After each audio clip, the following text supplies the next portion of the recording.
आज विचार विमर्श करवा तो जेन लगी गुटे मात्र विकल्प विचार होची लय 8-10टा कंपनी प्रस्ताव अछि वर्तमान सरकार कहूची जे हमें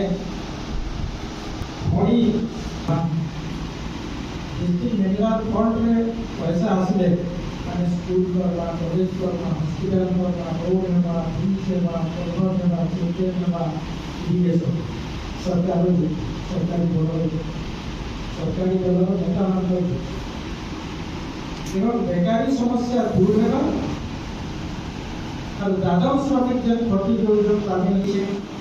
तासे गांव फोन भी करी है पीडी दिया दिए कलेक्टर के जो आदिवासी गांव तो जेन एते परिमाण में फैक्ट्री अच्छे इंडस्ट्री अच्छे झारसुगुड़ा जिलार काण उन्नति लोक को काण मिलुची रोग मिलुची कैंसर रोग मिलुची आजमा रोग मिलुची